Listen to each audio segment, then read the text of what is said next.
আসলে আমাদের সমাজে রয়েছে কি, হ্যাঁ প্রশ্ন তো কাজী সাহেব দিবেন, অসুবিধা নেই।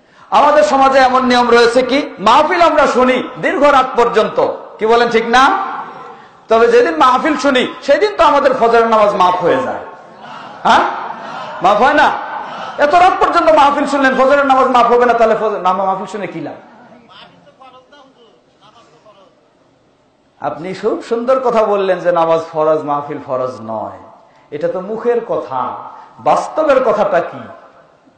রাত 2টা পর্যন্ত যখন ওয়াজ শুনেন, এই যতজন মানুষ সাধারণ নিয়মে যিনি ফজরের নামাজ জামাতের সাথে পড়েন, রাত 2টা পর্যন্ত মাহফিল শুনলে সবাই ফজরের নামাজ জামাতের সাথে পড়ে? 80% মানুষ দেখবেন ঘুম থেকে উঠেনি, জামাত পাচ্ছে না। জামাত কেন? সূর্য ওঠার আগে উঠে নাই। কি বলেন ঠিক কিনা? তাহলে এই মাহফিল শুনে, মাহফিল শোনার কারণে যদি আপনার ফরজকে ছুটে যায়, ফরজ ছেড়ে দিতে হয়, তাহলে এমন মাহফিল শোনা ইসলামের বিধান নাই।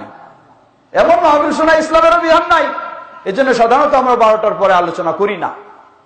কাজী সাহেবও একই, 12টার পরে আমরা আলোচনা করি না। আমাদের অনেক বক্তারা আছেন একেবারে চলতে থাকে, ওই সোনাবানের কাহিনীর মতো চলতে চলতে শোনাতে কয়টা পর্যন্ত?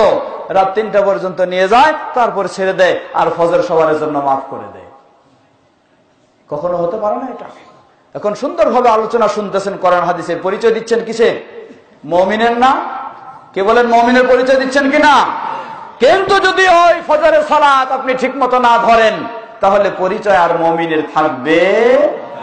আল্লাহ রাসূল সাল্লাল্লাহু আলাইহি সাল্লাম বলেন, আসকালুস সালাওয়াতি আলাল মুনাফিকিন সালাতুল ইশা ওয়া সালাতুল ফজর।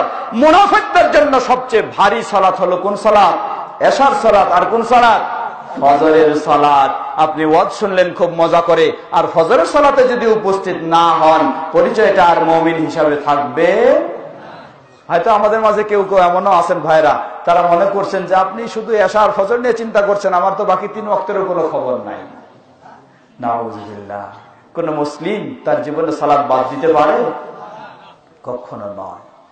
প্রিয় ভাইরা আমার, আসুন ফিরে আসি আবার। সুতরাং জান্নাত শুধু পেতে চাইলে অবশ্যই আপনাকে সালাত আদায় করতে হবে। সালাত ছাড়া জান্নাতের কখনো আশা করার সুযোগ নেই। অনেকে, অনেক ভাইকে যদি সালাতের কথা বলা হয়, তখন তারা কি বলেন? তারা বলেন যে আমি নামাজ না পড়লেও আমার ঈমান ঠিক আছে। কি বলেন? বলে না, নামাজ না পড়লে আপনার ঈমান ঠিক আছে? কোন ঈমান এটা? এটা হলো শয়তানি ঈমান, না ইসলামের ঈমান? কখনো ইসলামের ঈমান হতে পারে না।